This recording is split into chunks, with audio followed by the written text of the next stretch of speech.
Today is Annette Gallagher, who's going to talk about a lot of things, but partly where she grew up, which is Millis. She started out in Millis and ended up living here in Medfield, but she works at the MAP program, the Medfield After School program, and I am one of the biggest boosters for MAP.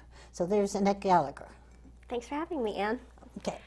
So actually, I started out in Medfield when my parents got married. They lived in Medfield, and we lived over on Miller Street for a while in an apartment, but that got kind of tight, so they moved to Millis after that. Mm-hmm. And how long did you live in Millis? My whole life. My whole life. Most of my life, as long as I could remember. So yeah, so I graduated high school from there.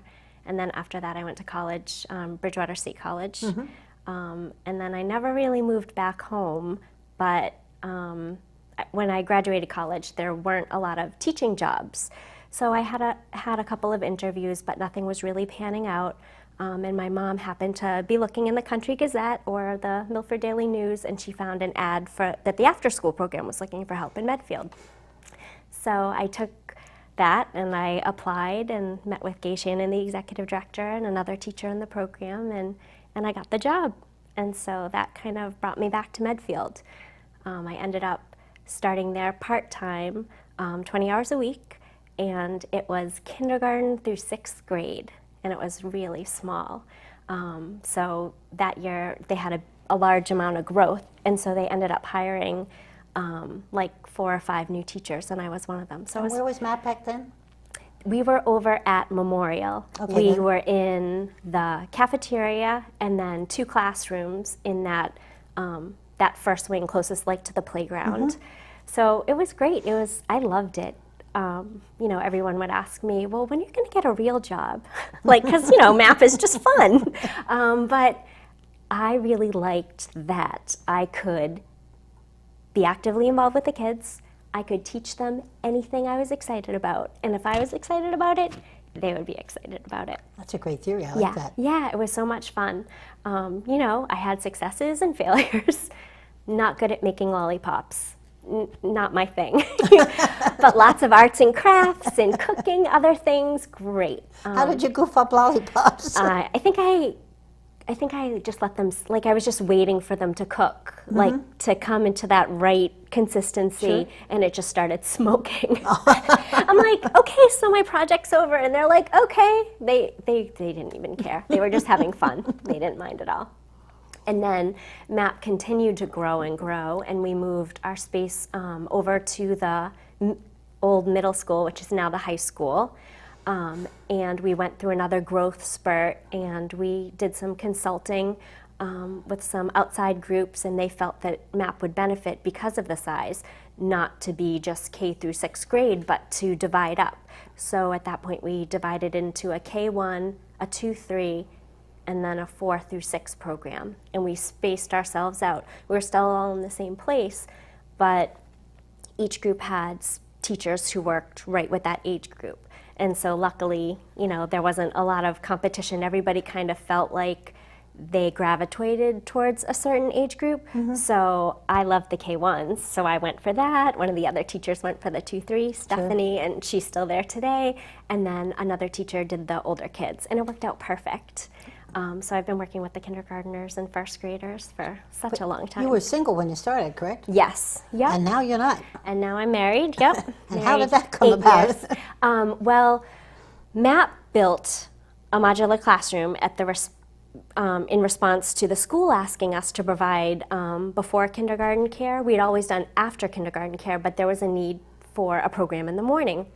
So we moved over to Memorial, built a modular classroom, and we were offering before and afternoon kindergarten. Well, the town grew, and Memorial decided to put on a couple additions. So the new addition was going to be right exactly where MAP was. So they moved up. So they took our classroom and cut it up and moved it across town to Wheelock. So, and that's where the building stands today. So the K1 utilized it and bused the kids for a year, and the 2-3 used space within the school, which they had been doing. And then once the memorial building project was done enough, we were able to build a new classroom over there. And so, long story, right? So Bill Gallagher was the project manager over at Memorial, and Bob McGuire told him to take care of MAP. And so he did. So I had Bill on speed dial, and I would call him anytime there was a problem in the program. Like I said, our phones weren't working, the heat wasn't working, water in my office, like the list goes on and on. Other than that, everything was perfect. Yeah, I mean, anytime anything's new. So he was great. He would always come over. He would bring us breads from Blue Moon. He was just super nice to us. And afterwards, he says it was because he was just sucking up to me. And he said that I was so tough and difficult, this he all tells me after, to work with. He's like, no, you just really cared about what you did and you wanted it to be done right and taken care of. And I'm like, yeah, that's who I am. So on the last day of school, they were finishing up with the building project, so he probably wouldn't be around, and we were closing for the summer. I wanted to see where the access panel was underneath the building so I could, if we ever had a problem, I could point the plumber in the right direction. Yeah. And so he walked me back, showed me where it was, and he was standing in the doorway, and he's kind of, hemming and hawing. He's like, so can I have your number? Sure, why not? So I gave it to him, and my version of the story is he walked out the door, tore it up into a million pieces, and blew it into the wind and said, if it was meant to be, it was meant to be. And then I didn't hear from him. So a couple weeks later, I got a message from Gay Shannon, the executive director at MAP, saying that Bill Gallagher was calling her looking for my number. So she didn't give out my number. She gave me his number, and I called him, and we started dating, and the rest is history. How long have you been married? We've been married 8 years. Well, where did you get married? We got married at my aunt's house in Abington. She lives on a pond, and Sue Green, who is the kindergarten teacher over at Memorial, she's a justice of the peace. So she and a friend of ours, so she married us, which was wonderful. So yeah, so we got married September 24th, and it was wonderful. Tons of MAP friends, Memorial friends, and Sue Green marrying us, so it was wonderful. It was wonderful. So is Bill the best thing you got out of the MAP program? Well, he is definitely a perk. He's definitely a perk. But as I was telling you, I've been at MAP for half my life now. 20 years I've been at MAP, and I just think that's amazing. Like, how much it's grown, how much I've grown. It's just been wonderful. It's such a big part of my life. The people that don't have anybody involved in MAP probably don't realize how good the staff is. But Bill Mann and I taught CPR to all the MAP staff for years, until we gave it up a few years ago. Yeah. And we were so impressed with the MAP people because they would read the literature before. This is back when CPR was much more complicated than it is today. They would watch the tapes before. I mean, they were fully engrossed before we even got there. Right. They'd have sandwiches or dinner there. We even got a few bites at the Yep. end when we came. Yep. But there are a lot of groups you teach CPR to that aren't that involved and don't ask the good questions and don't care as much as the MAP program staff did. And I don't think we had a loser in the whole MAP staff. I was so impressed with them. I really was. Yeah, we have a great staff and a lot of longevity in the staff. Like, so I've been there 20 years, but Gay Shannon, the executive director, she's been there.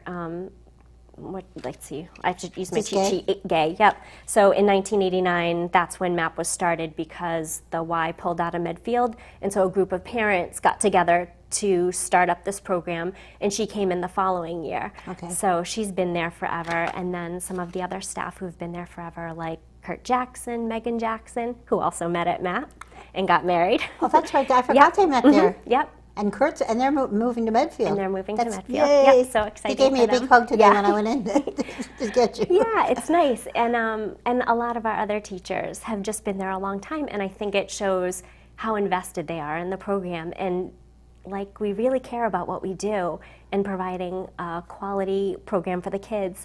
And we love doing all the enrichment stuff. We run projects and clubs every day. All the things we get to teach them. Like this week, they're doing a communication week, so teachers are going to go with that. We had a Where Have You Been week, and parents came in to share with the kids, that's nice. like the different places they've been. we try to think about the Massachusetts curriculum frameworks in our planning, so that way we bring in some of the education pieces, but we do it in a fun and exciting way, so that way the kids, like, yes, they're learning something, but not necessarily that they're like learning something. It's just fun. It is fun. It's just fun. Yeah, so they really enjoy it. I know several of my grandchildren were in MAP, and Yep. they love MAP. Yep. In fact, if we were on duty to pick them up, Yep. instead of the parents, they'd say, "Don't come to Grandma. Don't Yeah, come pick too us up early. late. Pick us up late. Yeah. Wait till it doesn't close till 6 o'clock. Wait till Right. 5:45 to come get us." 5:59 if you could come In fact, get me. we're picking up today. From Oh MAP. yeah, that's great. But yeah, it's true. They just really have such a great time. When I talk to parents, I say, well, where else can, like nowadays, you can't just go home after school and have kids to play in the neighborhood. With so many working families and just safety such a concern, like you can send them to MAP and they can have an organized play date however many days a week works for you. And they're outside so much. I love Right, that. yeah, they have snack, they get to play outside, we run clubs and projects, they can go to the gym, they can play in the room, and they can pick to do something different every day. It's just, it's a lot of fun. And they even pet my dog if Yes. I'm coming by. But they're always good. They always stop and say, may I pet your dog? Right, yeah. Which is the right thing to do. Absolutely. So now I think a lot of them have gotten to know him pretty well, Yeah. so they're pretty sure that he's okay to pet. Yeah. But it just, do you have anything funny that happened in the school? You must have had some funny things kids have said and done over the years. Oh my goodness, we keep a list on the refrigerator, and if I thought to bring it with me, like it would have been perfect. I could have had an hour of one-liners, because they just say the funniest things. And so sweetly and innocently, but it strikes us as funny, but they're so cute. And I love working with that age group, because they're just so, like, honest and truthful, and they just, they like you and they like you for who you are. They're just great. That was the nicest thing when my kids were that age, because they still thought their parents were perfect. Right. It wasn't a little bit later that they found there maybe a flaw or two. Oh no, but they tell us everything about their parents too. Oh, I'm like, sure they do. Oh, this is how old my mom and dad are. Oh, my dad slept on the couch last night. Oh. Or, yeah, they're brutally honest. So be careful what you say. Be careful what you say in front of them. But it's funny too, because now I'm getting a piece of that with Sean living with us. We were talking about the playground regulations, because we're licensed by the Department of Early Education and Care, and they come out every 2 years to relicense us, and they go through all of our files and check to make sure everything's, being done the way it's supposed to be. Yep. And so they had recently been out to the playgrounds at Wheelock and Dale Street, because we have our 2nd and 3rd grade program over at Wheelock, and our 4th and 5th grade programs operates out of the FAF Center, so they use the playground over at Dale. And there were some safety issues that they found. And so Bill and I were talking about it, because he's in construction and whatever, and so it was funny that Sean listened to us and went back to Stephanie and told her what we were talking about. Oh, really? Oh no, those playgrounds, they're fine. It's just this needs to be changed and whatever. So it was very funny, because Stephanie came back to me with it and said, oh, yeah, Sean told me that. I'm like, oh, this is what it's like. But it was very funny. But yeah, the programs are great, and right now we have the K1 over on North Street next to Memorial, the 2-3s over at the Wheelock School, the 4-5 is right next to the Dale Street School at the FAF Center, and our 6th through 8th grade program runs out of the middle school. So MAP is so very lucky in that we are located right next to the kids we serve. It is nice. And it gives us the ability to use the playgrounds, use the gym, to have relationships with the staff within the school and meet with them and ask them questions and share information, obviously with parental permission. Sure. But it just builds that, community relationship that, we've been here a while, and there's that respectful relationship that, something that a child might be having trouble with at MAP, or are you seeing it at school, or are you seeing it at home? It's just a great relationship that we have with the school. I hadn't thought about the relationship with the teachers that are there. I never thought about it. Yeah. So obviously you would, because Yeah. you're dealing with the same youngsters, the same days. Yep, absolutely. Or, if we notice something, they're a great resource. I mean, MAP is different than the school. The school has their curriculum guidelines that they have to meet. So we have a structure, but it's a little bit more relaxed. So, some kids, might have trouble with the academic piece at school, but when they get to MAP, it's like, whew, okay, it's fine. Yeah, So right. we see different things, but it's nice to be able to have those conversations. Wow. I think that's great. I think the whole program is. How many do you have in the Memorial School now? We have, let's see, we probably have about 300 families. And then just for kids over at K1, we have, I want to say, about 130. Wow. 130. That's the largest number then.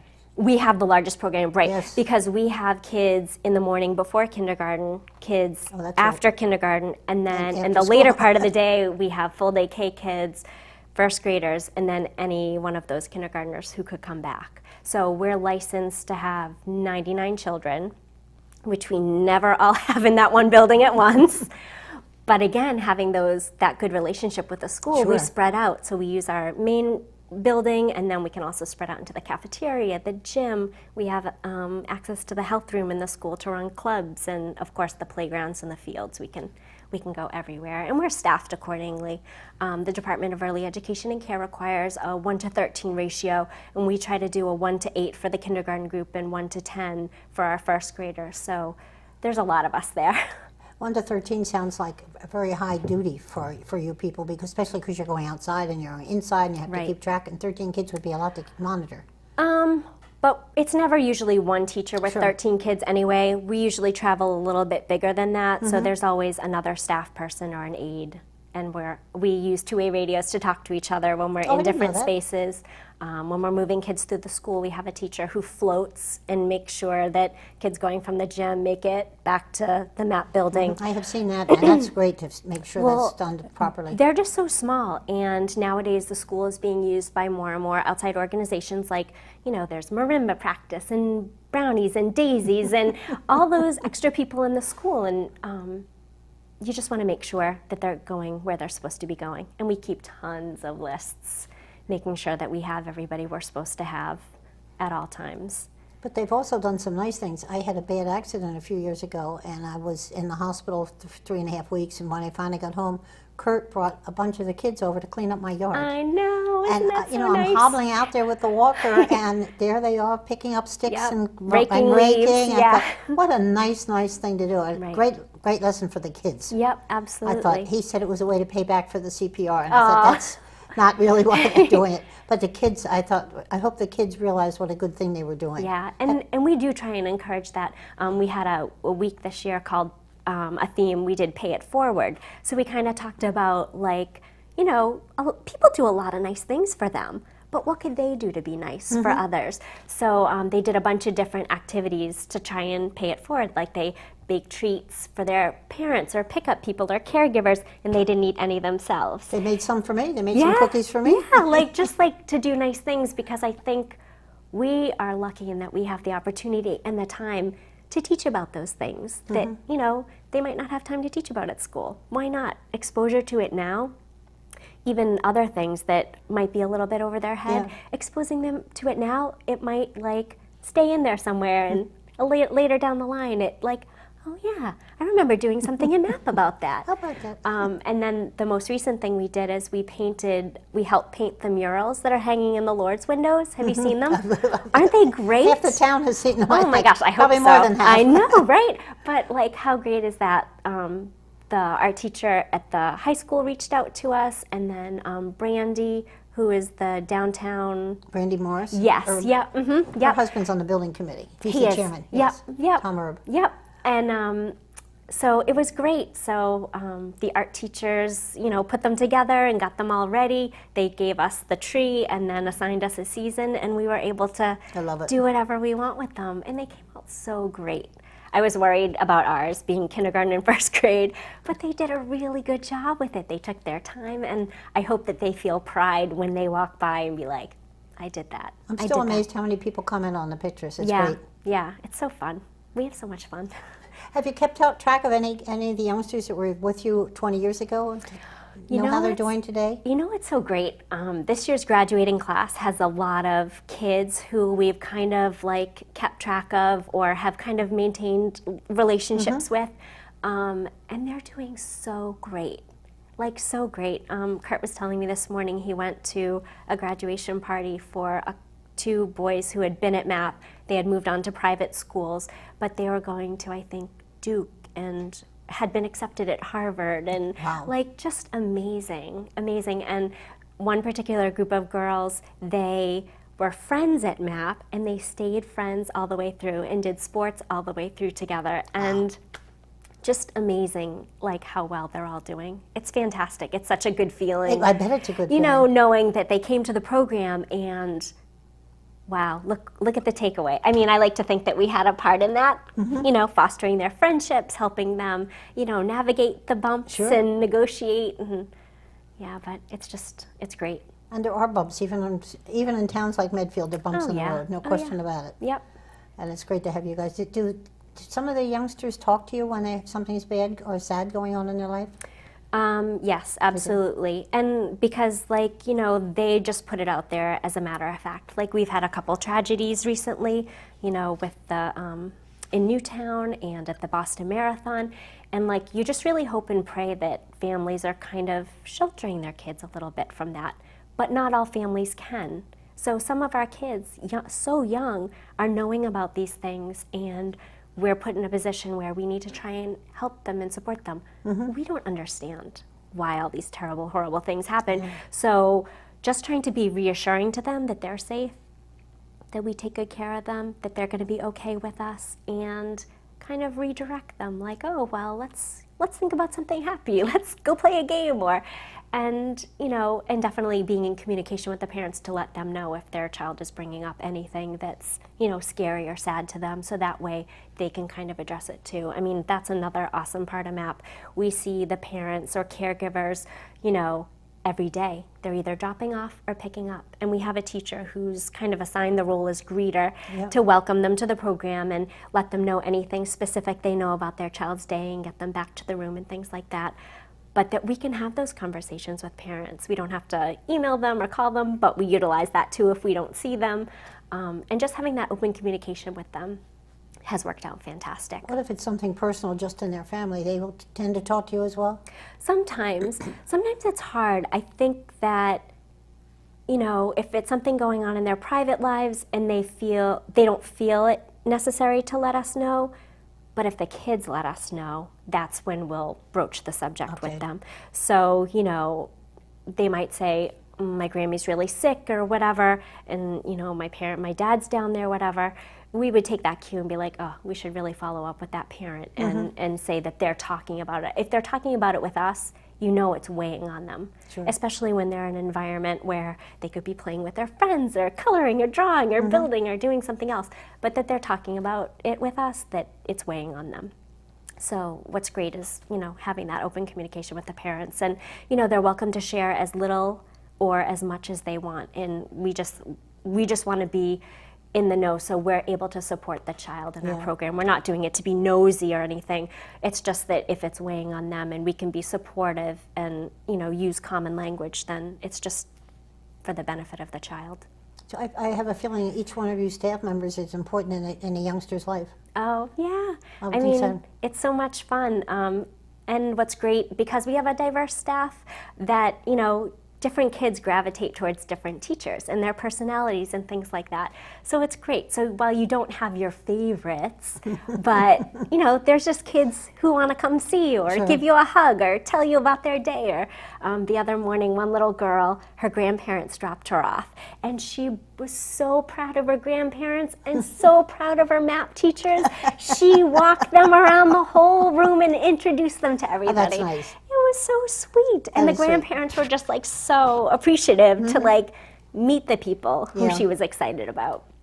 So that is really nice. Yeah, it's just moments like that that's just, you know, it's so great. Or the kids go on vacation to fantastic locations and they think about us when they're there. They send us a postcard. They bring us back a souvenir.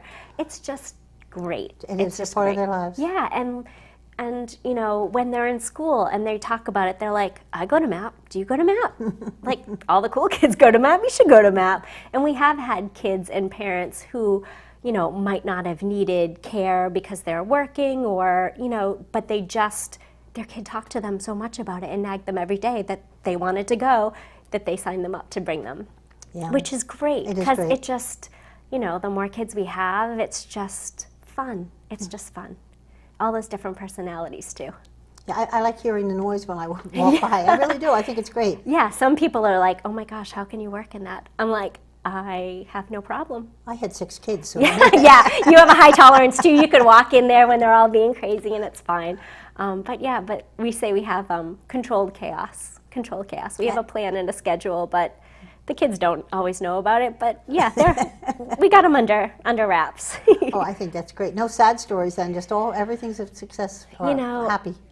I think that because MAP's been in the community so long, everybody knows about it. We are so grateful when parents who've been through the program share their positive experiences with other families who might not have gotten to the point of needing MAP yet. I think that that's our best advertising. Like some challenges we face are, just smaller kindergarten numbers in the upcoming year. So this year was a smaller group. Next year and the year after will be a smaller group. Again, have for the last several years. So that definitely impacts our program just for the staffing piece. But, we just try and make the best of it. We still offer a great program, enrichment, so much fun. And we hope that, the kids who come and the families who are part of us, really see that too, that they're really getting something out of it.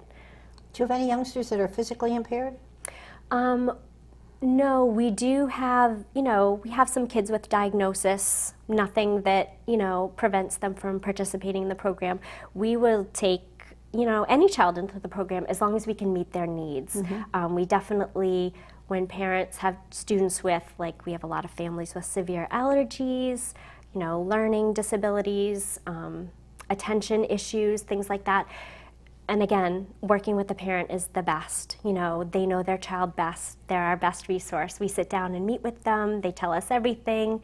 We meet with them, see how the child does, and we're in constant communication about it. So if there are any changes that need to be made or adjustments, then we just try and work it out. We have had some children come aided before, so to help them navigate it. Because if you think about in a classroom where they have 20 to 23 kids, they're coming to MAP where it could be as small as 8 kids or go up to 30 kids, and then in the latter part of the day, we could, on a regular day, we could have between 65 and 75 kids just on a normal day. On an early release day, when they give us all, which sounds like a half day, which really isn't, we get all the kids at dismissal. So we could go up to 99 kids if we had to. Usually it's in the mid-70s with play dates and other things going on. But it's a busy place, but we want to make sure that MAP can be a successful environment based on whatever their needs are. So you've been there a long time. Kurt has, Steffi has. I'm trying to think who else has. Megan, Trish. Oh, Megan has too, that's right, Trish. Yep. Michael, who's the program director at the 4-5, he's been there quite a number of years. He just had his 10th year, so he's in his 11th. Megan's in her 16th year. Well, that's a tribute to the program, I think, that the staff has stayed so long. Right, and I think that you can tell when you come in that everybody cares about what they do. And I think that that's what makes MAP so great, that the teachers are really invested in it and really want what's best for the kids and love sharing, arts and crafts and clubs. And one of our teachers, Mike, dresses up for his pirate club and comes in as a pirate. Kurt dresses up for everything. He was a bumblebee last week. Oh, I missed that. Yeah. That fun to see. And then over at the 2-3, he acted out a little silent Charlie Chaplin movie. And what's great, Kurt goes from the K1 program over to the 2-3 program in the afternoon. So he gets to see the kids as they move through, which is kind of nice for him. But yeah, so many great things. Yeah, our youngest granddaughter's in 2nd grade now, so Kurt's one of our favorites. Oh, right. Ella. Yeah, Ella. She loves the program. So does Matthew. They both love it. They're so busy, though, in all their sports and activities. But the kids are now. Yeah. Much more than they were. Yep. And we see that, too. We have some kids, during this time of the year, who leave the program or reduce their number of days for t-ball, baseball, lacrosse. They're busy. They're really busy. Yeah. In the old days, I lived near the school, and often the kids would walk home from school with a lot of their friends, and they'd go in the kitchen and call their parents, "Can I stay?" Yeah.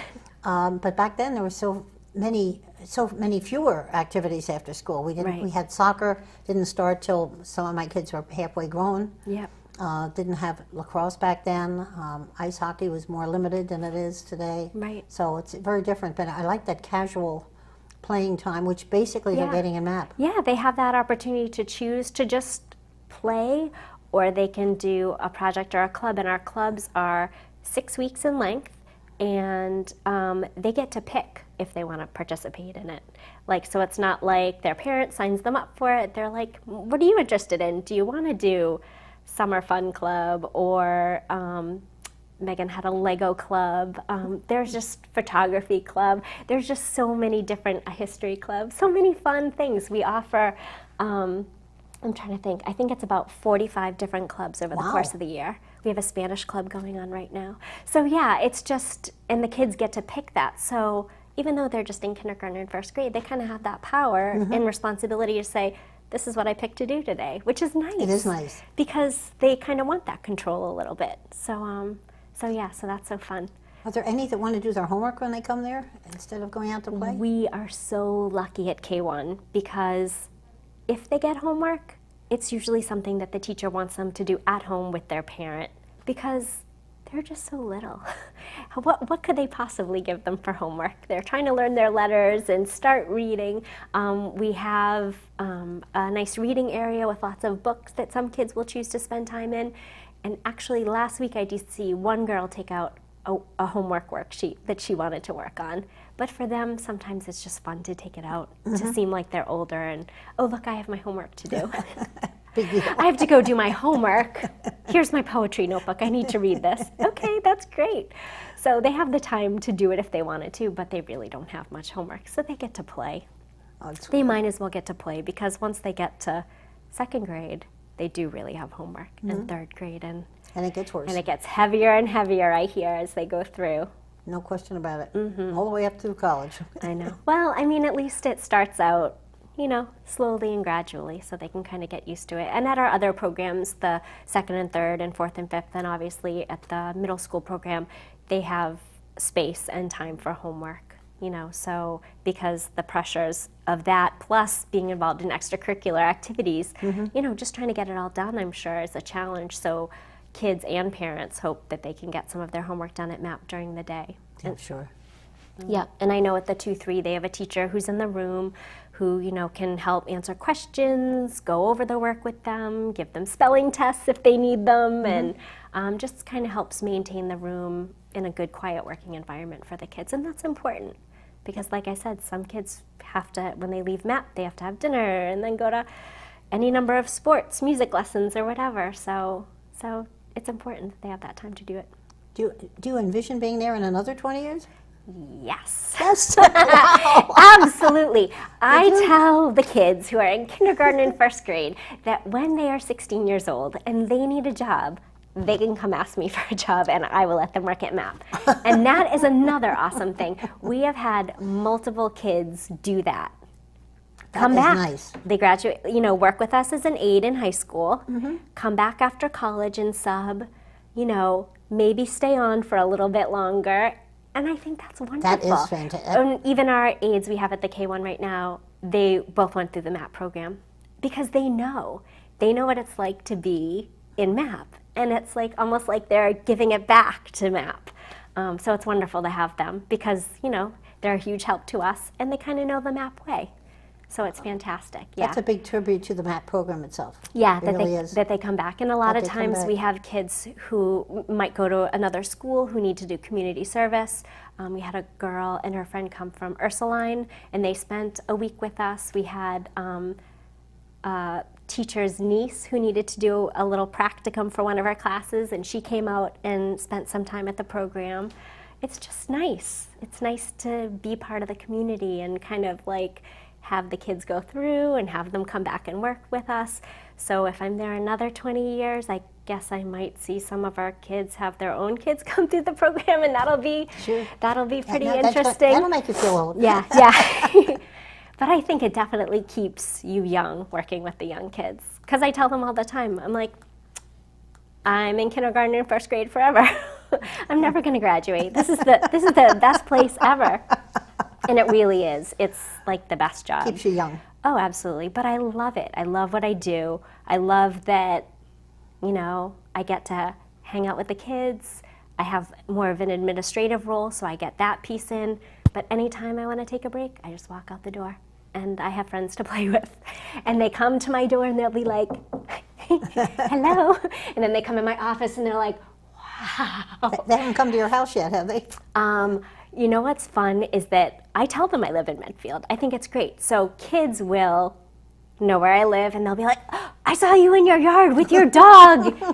and that's great. Or last week a little boy said, was telling his mom he wanted to know what I had growing in my garden because we live in a very visible spot right at the corner of 27. So he could see the garden. He wanted to know what I had planted. But he told his mom he was too shy to ask me. I'm like, really? It's May. I'm like, okay, though. I'm like, I'll sit with him at lunch and I'll start up a conversation. So we chatted about it, and he was so excited, and because he's growing a bean, so he's telling me how he's going to plant his bean plant that he grew in school in his house for his garden, and I told him all the different things we had growing. But it's just nice being in the community. It is. Because anywhere I go, I usually know somebody, which can be fun or not so fun with the people I'm traveling with. But it's great. Like I ran into a parent in Marshall's, you know, just walking by. She's like, oh, I know you. Do you remember my daughter? And I said, yes, I do. How's she doing? And I guess she's in, let's see, middle school now? No, high school? Could be college. Beginnings of high school, and it was so great. She's like, oh, this must drive you nuts. You probably can't go anywhere without talking to someone. I'm like, you know what? I love it because I love hearing how the kids are doing because, you know, we have them for this short period of time and then they move on. And sometimes I get to see them in the other program years because, you know, I get to go to the other sites. I have that flexibility. But to hear how great they're doing and, you know, and the parent compliments, you know, oh, MAP was so great for her. She loved it. I tell everyone I know. I'm like, well, that's awesome. Yeah. That's the best. That's the best feeling. And how long have you lived here now? So I've lived here for 8 years. 8 years. 8 years, And you're going to stay living here as well? Oh, yes. Yep. Stay working here, stay living here. You can't beat the commute. I mean, what? I complain when it's more than 7 minutes to get from my house to MAP. There's construction. It took me 9 minutes today. No, it's great. It's really nice being in the community. It's a super town. Yeah. I think it's a super town. Oh, yeah. It's great. And I hope it stays. And I think MAP helps keep it that way. I do. Well, I hope so. I think it's nice for parents to have some place for their kids to go after school that they can know and trust that they're going to be well taken care of. And then the icing on the cake, how much fun they have. And like you said, pick me up last, don't come too early. I mean, that's a really great sign, Yeah. you know. And that's why my grandkids do. Yeah, and you know, when the parents walk in the door and they're, come run to me, and they're like, I'm gonna finish my drawing and pretend like I didn't see you. It's just so cute. It's That's like, great. and you just have to joke with them and say, I guess they're having a really good time. There could be worse things. They could be standing at the door waiting for you. Which, you know, sometimes happens. You know, MAP doesn't work for every kid. You know, sometimes it's just not the right fit. But we try really hard to I think you do too. give them, like bring them in and help them find their way in the program. Do you have a phone number for, I guess Gay is the one that answers the phone. Oh, yeah. Right to her. Oh. What's her phone number for So the main office is 00 something. 003 508 003, but we have our website too, which is medfieldafterschoolprogram.com, all one word, and that has a ton of information. It has, you know, our handbooks, it has each monthly newsletter for each of the programs, all the registration forms, rates, all of our teacher bios if you're interested in learning about all the teachers and the staff who are at each of the different programs. Yeah, the website is a great resource for information. And we're just in the process right now of enrolling for next year. So any families who might be interested in MAP for next year, there's still time to enroll. And go to the website and Yep. look it up. Yep. Well, thank you, Annette. Thank you so much for being willing to spend the time here this morning. I think it's great that you came. Oh, well, thanks I'm so glad much for that you having live me, here. Ann. Yeah. Glad that you live here, and I'm glad that you work here, and I hope you are here in 20 more years. Fingers crossed. Thanks again. All right. Thank you, Ann.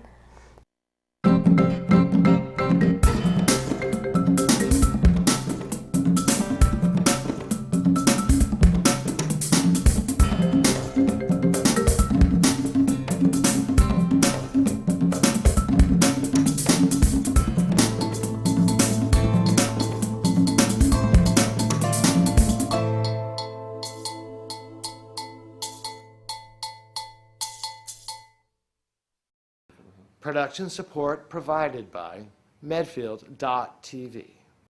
Access to our community.